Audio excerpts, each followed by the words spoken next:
We are having today some kind of unusual panel, which is about such an old aspect of artificial intelligence, but we wanted to discuss that a phenomenon in a broader way. And for this discussion, I have invited to our panel, from my point of view, utterly brilliant speakers, scientists, researchers who are the gurus in their areas of research. And first of all, I'd like to introduce them to you, and then I will tell you about what we're going to talk about. Bronislav Vinogrodskiy, a sinologist, a writer, translator, and public figure. I recommend to see his lectures on the internet. They're fantastic, and I think today we can have this opportunity to hear this opinion down to the ground, opinion of Chinese peculiarities. Konstantin Vorontsov, professor of the Russian Academy of Science, MFTI, a doctor of science. He is introducing here, representing here the classical scientific academic research and point of view on this problem. Dmitry Doronin, a social anthropologist, ethnographist, scientific fellow and researcher of the Academy of Research and the MFTI University, scientific fellow of the Town 6 laboratory. Dmitry is more probably likely to have us get immersed into the very ancient period of China, and we will discuss what is in common between the data scientists and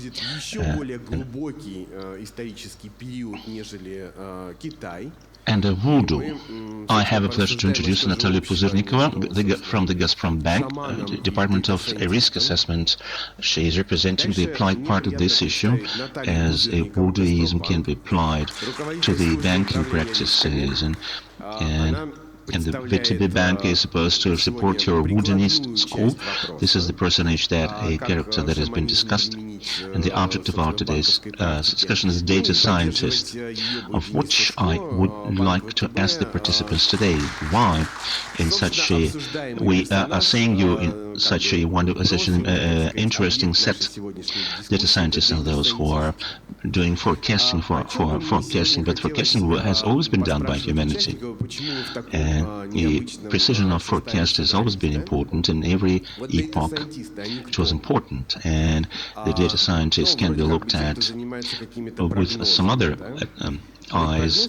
This is the same kind of predictor, the same kind of seer, kind of a voodoo, but equipped with some other instruments of modeling, prognosticating. If we have a look at the retrospect, from the retrospect point, we know that there's such scientific fields as astronomy and scientific astronomy, and which appeared in Sumer as some kind of a necessity to read the will of the skies, that translate this to the tsars and warlords. And what people did, they watched the planets move, and they would write something that then they would understand if those predictions were correct or not. And in our understanding, from the point of view of Surzhko, what they were doing was the reconnaissance of data. There was some event, and there's the outcome, the correlation, and then, given that they were doing that 4,000 years ago, they had something accumulated, and that was they had accumulated. It's called astrology. At the same time, it's a scientific field of research. They will try to dispute around this particular subject, and in this respect, I haven't been given a question. Forecasting hasn't come true, and we can say that the first part of this connection with the audience was lost. Bronislav, I would start with you, if you please. What do you think is setting this task as forecasting, prognosticating, predicting, how relevant Of course, there's the Book of Changes in China, and everything is in favor of this, and artificial intelligence and the problems, as you understand. What do you think of all this? I would say that this time has come, because we got to understand where is artificial intelligence came from, and what these concepts of ordinary man plays, what role does it play? Because the arts is kind of a symbol, but majority of people are pretty not aware what it is, but sometimes they're laying lots of some periodic hopes on this, which might not come true, and the prognosticating, in fact, was performed by the humanity all the time, but the only civilization that has preserved that forecasting approach towards reality is China, because the Chinese civilization, because those texts of the ancient Book of Changes was not the only text. We should understand that Book of Change was a course book on education, on thinking. It was text number one that was studied by every Chinese that was hoping to assume some position in emperor's administration, and they learned that book by heart, and everyone was guessing and fortune telling. This engenders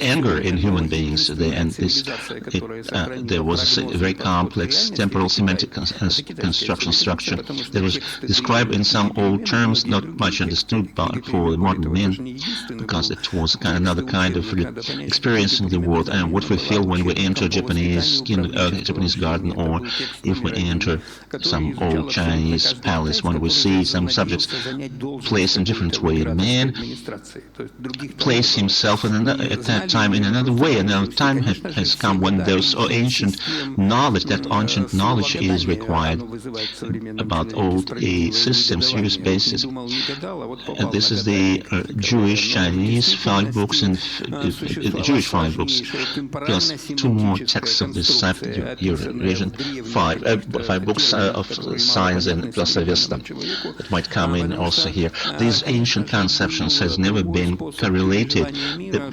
between each other to understand what was connected between Torah and Jewish and Chinese 5 books. But at the same time, they all are about man, about human being, and about how human conscience and knowledge and reason exists in time, because they've been dealing with the history of evolution of conscience and reason, and they had very precise way of describing it, and to understand that it takes a lot of time, efforts, and some intellectual efforts, lots of intellectual efforts, and correct methodologies, methods of educating, of learning, and which enables finally, eventually,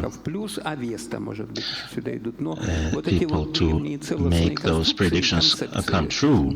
If a clever person, we can determine, if we can figure out if that the correct man or correct knowledge can contribute into correct knowledge to come true. If your ideas come true, you are thinking the right way. A big civilization cycle is about to be over. This 1,800 something year long cycle, which is going to be over, time chimes with these points of singularity, with all those developments and ideas, and regarding what the data science is. And at the present time, what I'd like to say is that the data science, this entire science about the intelligence, remains that it be connected with the old system of knowledge. This one, it can provide a forecast that can come true. Year was 1,800 years. That figure 1,800, which is important, and this is the name according to the word hour means a unit of time in Islamic languages. It means time hour. This word god, it means a year. In Ukrainian language, hodina means an hour, and that's why it's not. This is a cycle that counts, a big cycle that counts for 693,000 years. Now we are right now in 5 million something, a 48th year, and this is very small fragment of time is going to be over, and now God, as a fatherland that is God saved, and principle. where we are now. We can come across here with science, and this is where prognosticating and science come across. In what part? The more knowledge we have, the more statistics we have, the more patterns, bigger patterns, longer patterns we can see here. This is where I have a question. And I would address it to Bronislav. Bronislav,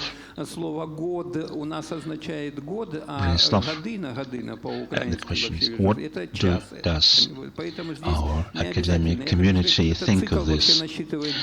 We have talked through prognosticating, forecasting, semantics, long cycles, heavenly systems. What about the science? Right, reality, in fact, there are differences and there are commonalities. Konstantin, sorry, your name is Konstantin. Let us have a look very shortly at what is common either for men to survive. Many decisions, he makes that on the basis of information like it was done before. An experience was accumulated which was passed on from one generation to another one, then they ordered it, then they invented some scriptures, and then that experience is not about the sense where you understand now. This is data science. This is where differences come to the fore. If earlier this experience was kind of based on myths. It was a method of passage of this experience. If some generalization was needed, they were formalized in some kind of myths, which were passed on to the next generation. This Western science went along another way. This methodology of scientific knowledge is more precision in formulations, definitions, and types of keeping this information. This is how we have landed in the computer age, when the information keeps precisely in big amounts and can be calculated by computers with some extremely fast speeds, which trespass all our human capabilities of calculating by many orders. And this methodology of scientific knowledge has brought what we call data science. The most important thing here, which is strain test. We keep saying about reproducibility of some experiments and research. We keep talking about verification, and by saying that we have gone very far from this myths of knowledge and the knowledge. We are running after precision of forecasting. We are learning how to measure them quantitatively, and these measures have made today's science be far away, like in contrast to what it was in thousands of years ago, and how humanity treated those forecasting, and the difference is tremendous, and to the degree that now we have come to see prejudices in another way. If prejudices could be part of that knowledge, people could have been mistaken regarding this subject of astrology, for example. Now, what we have now is more verified equipment and techniques of how can these prejudices be discovered, be found, be spotted, be identified and detected. And today's application are saying that how this data science can be equipped with these things, that this falls into a kind of permanently into kind of prejudices. And experiments, these experiments have been published, and they were quite reproducible, and it's good that some attention has been paid to them. Why has this happened? Because the scientific community, as it turned out, equipped with all this methodology of scientific learning, studying, has some kind of a priori preferences, expectations, and it's very often the case that they are running after some result of an experiment that are expected, and they perceive, they acquire with happiness, and those expectations, joyful expectations, turn out to be, which is pure psychology. it made an impact on the result, despite the fact that they were besieged with trained tests with all methodologies. They do that trained test, and if we choose 10 best models from this test, trend validation needs to be done, and we can fall into kind of prejudices and how to come out from this vicious circle, and we need to make it more clearer, and we should go farther from Buddhism. Train tests in case of Buddhism, I believe it's clear, more or less clear. If you said something wrong, your tribesmen might eat you. And everything is simple. If you make a mistake, you can be easily killed. In the case of our hydrometeorological center, it is equipped with all the ways of modeling, forecasting views. Everyone looks into the window. There's the sunlight, and everything is right. No one has been eaten so far, and the train test has gone bust. And this question of train test was used, but applied, but in another form. I would address this question to Dmitry. What do you think? This responsibility of a voodoo and this short-term forecasting is a big challenge for voodoos, right? Thank you so much for these interesting questions. What the colleagues were talking before me, I will try to disclose that because it's interesting. Just imagine, dear friends, that you are living in the tundra or in the taiga, and around you, what is around you, there are no shops at all. There's nowhere to buy a pie, for example, and a hamburger.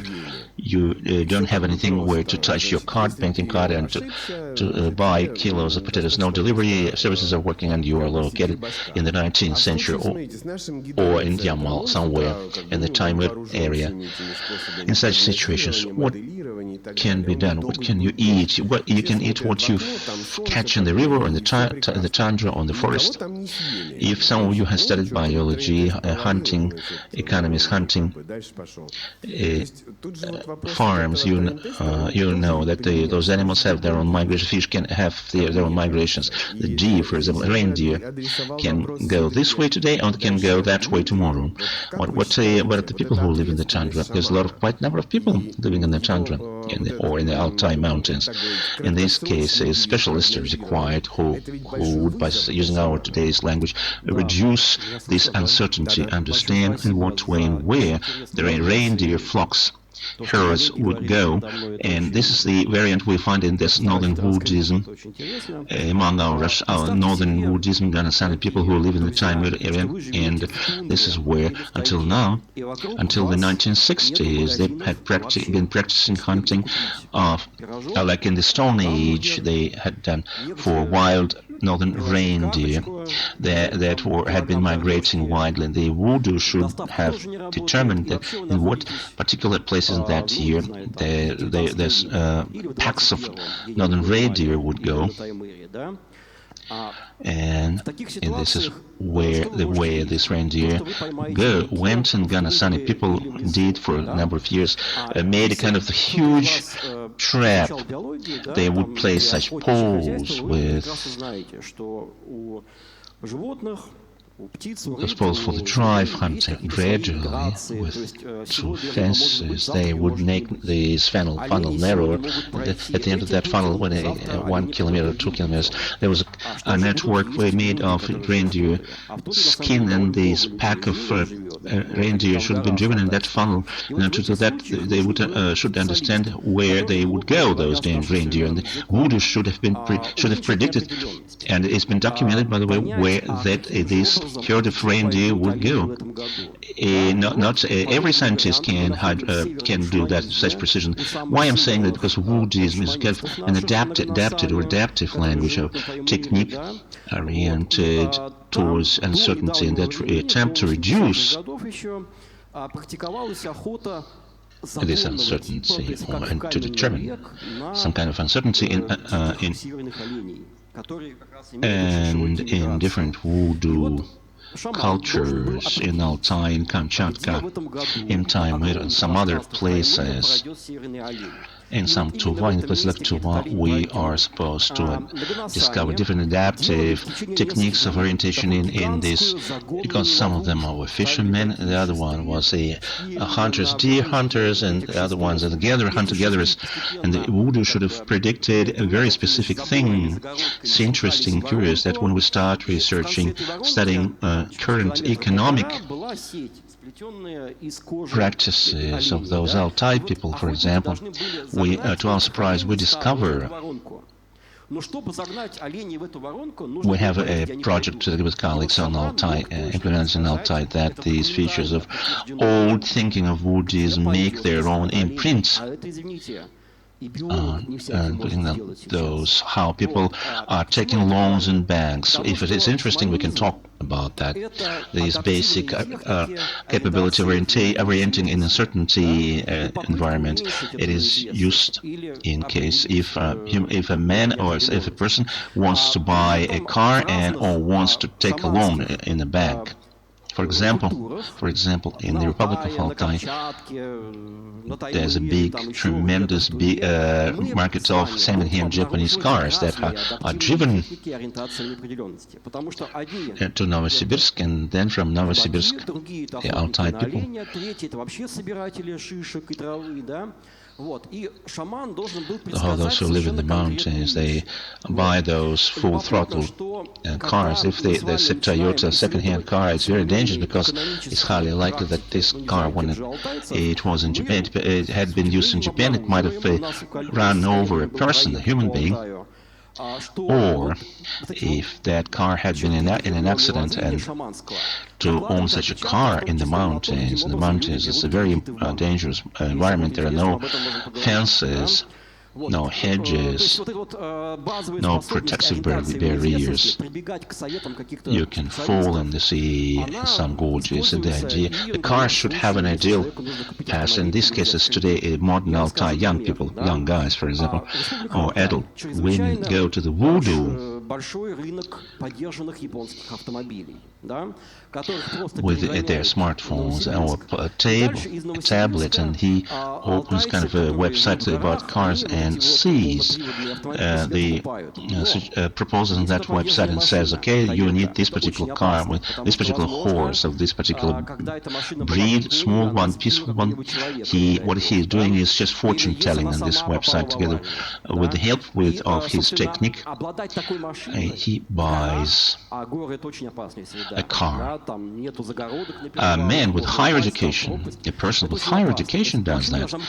And talking about orientation and certainty in Buddhism cultures, they experience some kind of technique which is aimed at preservation of this uncertainty. If we measure this uncertainty with some positive, stable, dogmatic techniques, we are running risks to lose. And that's why if we happen to talk to the Altai Voodoos, they will tell you that how the spirits look like. They would say in the Altai language that the spirits can turn into everything. Speaking using the today's languages, these strange creatures connected with uncertainty possess kind of changeability, situational changeability of their outlook, and they either assume anger. Capability connected with anger or some other capabilities.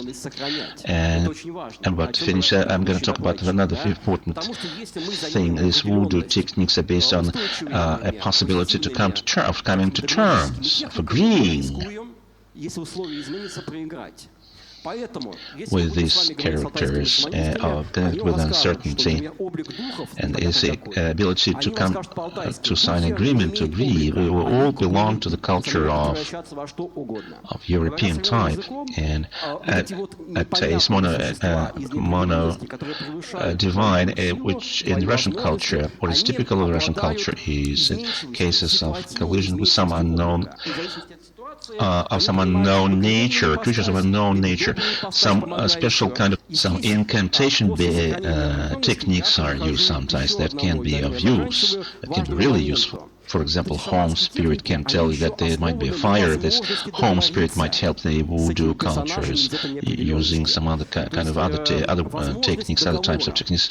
It's not about the based on some incantation to stay away. They are based on attempts to making agreements. All their issues are based on agreeing. They try to agree with the Kavit. Because how come? Because the Kavit is part of the nature. We don't see that Kavit means that this is part of the nature. We can agree, come to terms with him. We can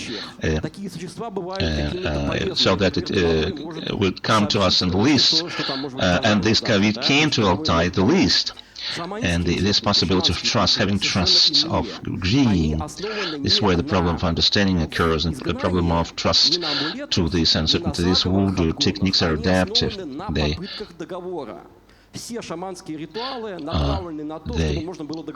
are aimed at seducing this uncertainty and preservation of this uncertainty, and third, on potential of agreeing, and fourth is potential friendliness of this god or a ghost or a spirit.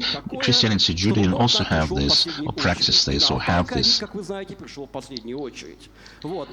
as kind of similarity that the God. Does it mean that man was created as similar to God? It means that we can interact with him. What is important is the potential of a common interest. That's why trust occurs. And all the voodoo techniques are not only adaptive, they are communicative and utterly adaptive and utterly local. It's just a scriptless society that cannot afford preserve some kind of something unnecessary. In the taiga, in the tundra, in the mountains, what is preserved is only what brings real use. Otherwise you can be eaten. Now I'm gonna move to Natalya. What voodoo techniques are you using in the work in the Gazprombank? The first thing, and if you are applying them, and what shall be done with that in the environment of uncertainty that has always been inherent, connected with forecasting. For example, when defaults are forecast or predicted, including those defaults, this is what you're doing also. How are you working with that? From the beginning, I want to say that, from my point of view, the voodoos and artificial intelligence are not very much different from the artificial intelligence. From the point of the customers, there's an old joke with whiskers on it. We can verify, by the way. A cow is stolen in the village, and the father comes home and says some kind of villain, some other ugly creature has stolen a cow. If this ugly creature is small, it means that this is a guy from Malinovka, another village. If this is a guy from Malinovka, it means that Vasily, local dwarf. They go to that guy and find that, and bring him to the court and tell the judge, and the judge tells what's nonsense, strange logic. This is how we live. It's normal logic. They say to him. And the judge asks, what is in the table, in the drawer of my table? And if this drawer is square, it means something round is in that drawer. And the middle-aged son, it means that this round is orange. If there is orange and orange, and they open the drawer and ask, Vasily, where is that cow? 20 years ago, I was laughing at this joke myself. Now I'm like that judge. And 10 years ago, I had a retail underwriter who would come to me and say to me that there's a client who looks very decently, but it should be denied. He should be denied. I say, why? He is so decent a person. He looks very decently, and the underwriter would say, he doesn't have that tie, it's nonsense. This is intuition as a result of our investigation. And it's often simple to deny such a guy, And when someone comes up to me, like Denis, for example, and says, if someone needs to be given a loan, I say, okay, stop that. But this person, Bronislav, looks very strange. Is it really necessary to give him a loan? The artificial intelligence says that it can be done, that this loan can be given to him. And this is much more complicated solution. In fact, according to it's the same. I should trust other people's intuition, hunch. As a customer, I should entrust to them. It's not a big difference. What helps me in doing that? Who knows? In addition to all this, I fly on a planner, and I'm very much interested in weather forecast. I'm flying on a glider. What helps me in doing that? Who knows? I'm flying on a glider. That's why I'm interested in weather forecast. And 10 years ago, if we measure the Gini test, for example, what was the best weather forecast at that time? Very simple. Tomorrow we're going to have the same weather as we have today. This was an ideal kind of forecast, weather forecast, and it's clear that having such a weather forecast was not interesting, was not useful. But why? And for some reason, the woodoos and people who are pilots who could wake up in the morning and have a look at the skies and say that at 12:35 the weather is going to be good. Of course, they were fortunate and they looked fantastic in this background. And what's happening now, there are models that inside of the day forecast, in the daytime they forecast for weather, the weather with amazing precision, with staggering precision. This model cannot be explained because there are some equations inside, some accidental processes, some local grids with local meteo stations, and some local geography overlaps, and it's like an orange. When you open that drawer, you see apples. It works. These techniques do work. And these can be used just like advice given by old school pilots that they will wake up and say, I can't predict that this is how it should be. And I think that the voodoos and models, according to logic they work, they have something in common. It's not only about intuition, it's perhaps about what the voodoos read from this huge world of data. In this sense, I tend to think that man is much better than any model, because that man has this infinite channel for input. It's infinite, absolutely various, and the models are a very similar instrument in this respect. What I need from the models, to get from the models, and I would agree with Dmitry, I need absolute precision. These learned models and the attempts to predict tomorrow's temperatures with a precision of up to 0.00 shares of degrees is useless. You need a certain reliability of these models. If the model says that he predicts temperature with a precision of up to 2 degrees, is bad if he makes a mistake by 10 degrees. And second thing that is required is, to me, from my point of view, is this idea echoes with the previous speaker. And the second thing that is required is assessment of negative forecast is required. I can't predict precisely the weather for tomorrow. I can't predict precisely where the reindeer would go. But if I can make kind of statement about what is not going to happen, because what is the most horrible thing when rain was predicted and sunshine comes, it's all right. The thing that they failed to predict a hurricane, that is bad, and they failed to predict that they were mistaken that they couldn't forecast a hurricane. This is what bad. From the consumer's point of view, the voodoos and artificial intelligence are very close and very valuable, and humanity keep on using both. Thank you so much. The data scientist request is a request for data scientists, and I think to make this question broader and wider, have you ever tried to come to terms with this uncertainty and irregularity? You make up kind of a model, a regular model, and forecasting of the default in physics and the machine learning is part of the machine learning. There's a black box, and when you thought that this uncertainty can be talked to, the first thing, and the second thing is clear that you, as this voodoo, as this Chinese official, what is required from you is that this forecast, if there's going to be, if a hurricane can happen or it cannot happen, and predict make this prediction of this hurricane in some certainty, in some probability. What to do with this? Vadim Valerievich. In fact, it's a very good question, and 15 years ago I graduated from the Faculty of Applied Mathematics. It was very strange to answer such a question about talking to uncertainty in my life. I have come a long way. Same stages we have been going through at this discussion, and the farther I go, I think it seems to me that I can end up my life can end up like Bronislav Vorontsov's life.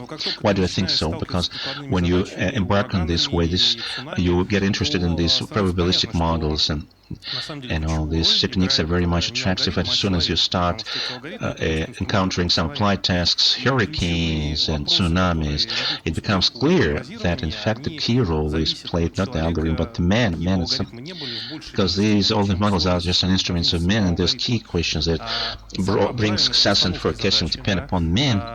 However algorithm are used and whatever difficulty and complexity they have, and the correctness of setting such a task. For example, Google advising, for example, we launched that product on the market regarding the first online consultation. We managed to build reasonable models, and this artificial intelligence is not capable of doing that. And this selections of formation, it's to find a real data set, find that the correct data set close to life, mundane, in order to be solved by using this methodology in terms of that future can reflect the past. It is only possible to be done by men, and the status of man at the moment when he making this forecast, whatever he's doing, he's banging his drum or he's using his state-of-the-art modeling instruments. It's very important in my practice. I have seen situations when it was clear that if a man who was not carried away with his profession, he would be a very bad forecaster. And those people who were carried away, they throw away, rule out some hypothesis arguments. He re-educates. It's very easy to learn these new models to obtain results, and the balance is required here. There's a very interesting thing that when I was reading this book of changes translated by Bronislav Vinogrodskiy, I saw when that forecast was built in all the stages, then were described beginning the correct status, clarity and peace. Only in this status, when you have this status, you can forecast, and this about formulation of aims, objectives, and argumentation of an analysis in life is the same, and it's not less important as what was important for the old Chinese. Some algorithmic part itself, for example, from my point of view, what is important here is the synergy, and the tasks are similar. The corridor where securities would go and corridor where the reindeer would go along. What is important is to build that a forecast process in a correct way and use it. And since I began practicing this, it's a certain practice in our practices in my team, we started working better. This European agile process that I was using, this turns out to be very important, very efficient. Analysis of mistakes, errors, this was very important. And when reading in the Chinese culture, that all those books about Chinese civilization, that all the leaders and managers were concentrating on the same aesthetics that were important, significant for the emperor, for all the courtyard, imperial courtyard. This man would donate this clarity and serenity, and the team got involved in this gradually. And instead of roughly discussing the problem, I understood that the teams had started interacting without me. Instead of an aggression, they would put forward some ideas, and I turned to be kind of a master, and they would agree with each other.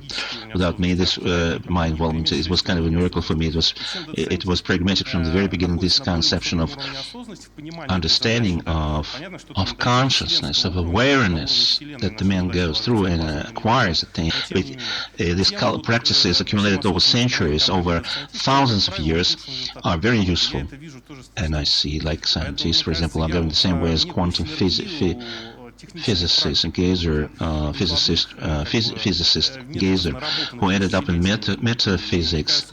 His hypotheses and forecasts were kind of tremendous, and it was about rethinking of some metaphysical things. If we get back to this 1080 something a year-long cycle, and we use these words, data scientists should correspond to what it was in the past. It should be relevant to what we want to forecast for the future. And this cycle 1080, it means that we have had very short historical period for these new tools we obtained, we have developed, and sounds like the data sets with a low level of probability would recur, because if we start talking about prediction of some simple things, for example, for type of defaults, it's enough. But in terms of some more complex forecasts and prognostications, it's very hard to assume that these data sets are going to be enough for a very short period of time, so say, over the period of 30 or 40 years when these new instruments have occurred. Does that mean that this process of modeling needs to be integrated with intuition? Does that mean that data scientists and those applied researchers who are going to be integrated in those processes, they should try to practicing Buddhism in all these processes? How to make us better by taking this E-ratio into our rational processes? And the question to everyone, one by one, all the participants, what do you think of this? How to marry this ratio with E-ratio in order to improve our production practices? I should say that if we look at the cradle of this modern data science hallucination in California, Silicon Valley in California, Stanford and so on, you will see that behind this innovative entrepreneurship, you can see a guru wearing some orange clothes, and this is where Buddhism is working. My approach to that is, my attitude to this is not that positive. And everyone is meditating in the Google, and meditation vice president of Google, and they practice in some kind of mystical practices connected with mystical techniques. They're trying to co-organize the space in different ways. This process has been going on in full throttle. It's not because someone saw Zuckerberg, for example, this type of things, but this is an objective reality. At the end of this cycle, when the oldest things start combining or coming together with the most advanced ones, what is happening all over the world now is, of course, the indicator in this very area, indicator of how these things, old conceptions, ancient temporal semantic construction, cognitive instruments, they are seeking some methods to get them married with the most state-of-the-art technological things, to some transdisciplinary approaches, Scientologists and metaphysics with quantum physics, and this is how I think it's quite an objective process, and a process of obtaining knowledge when you go meet something unknown. And for example, when you have to go somewhere else rather than staying in the forest where all the berries and mushrooms have been sampled and been picked up, I can say that for us, Buddhism is kind of a metaphor, funny metaphor, a joke proposed by our teacher, academic Yuri Zhulavlev, who has died unfortunately this year, and it was taken up by Sasha Diakonov, his disciple. Many people know about him by his blog and his activities, because he's the first Grand Master of Kaggle and many other things. He had kind of a short story about Buddhism analysis of data when he was telling about specific cases where the period he was using, there was not anti-scientific, but it seemed that those complicated tasks to be resolved by some neural networks, and he kicked around and he found some kind of attribute that would be easily calculated, and that this attribute, by using this attribute, by seeing that attribute, you can resolve that problem right away. When they started analyzing, they said, okay, it should be that way, all the neural networks, and you have just one line in your MATLAB. This is where the Buddhism here is in having the entire set of all hypotheses that cannot be enumerated to the degree of m. How can you calculate the m hypothesis, 10 hypotheses, and you can easily find that solution to the problem. And this is where the psychology of a scientist, of a researcher, experience of a researcher that comes in, and this Buddhism we treat is with a portion of sarcasm, and for us it's a funny metaphor, because the experience in any professional activities causes man, and finally eventually to some models of intuitive decision taking, and it's just an experience. Why we should talk about that seriously as Buddhism? For us it's a joke. It's an anecdote. Thank you, Dmitry. I want to say that when we talk about intuition, Buddhism, applying to something like some new aspects of artificial intelligence, we replace one uncertainty with another uncertain figure. What is intuition, for example? No one can talk precisely what it means. What is Buddhism? Because this portion of Buddhism and everything should be identified specifically. I'd like to tell you a story. Just imagine that you are located in a dark room, not in a room, but in some kind of black environment. You don't know what it is, if there are walls, if there are switches, if there is ceiling and floor. And what would you do? What are you going to do? What are you supposed to do in such an utterly pitch dark space? One variant, he would sit down and do nothing. And this is the choice of some kind of belief, and what kind of belief he is chosen here. But threats and dangers are all around it, and the man, for it as a model of his life orientation, sits down and he starves to death. The second variant, he stands up and runs, probably falls down or gets stumbled upon something. Is another a model based on another belief that we know everything that the model is not correct, and this is why we stumble upon some kind of a hole, something. The third variant is to escape or to go groping or squatting gradually, feeling that there's kind of a pit in ahead, some glass, some wall ahead, and it's not an attempt to win, it's an attempt to not to lose. What I am telling this story to you because these old scriptureless ways of orientation in uncertainty, the Buddhism belongs to them, and the Buddhist techniques and practices belong to them. They're part of them, of course. They are based in many respects on such techniques. If we talk just let's use intuition. We don't explain anything. What is necessary, we should take an anthropologist or ethnographer, go to that Altai place and see how people use laws, and see what kind of Buddhism what is passed in their hands. This is how we can discover something new we don't know about. We don't know about the economic behavior of people in the Altai area. This is kind of an idea I can share with my colleagues, not only intuitively, that they intuitively determine something. Those voodoos, they are using some specific techniques of orientation and uncertainty. The one, a model of a black room, for example, like this. If we talk about some fastest solutions,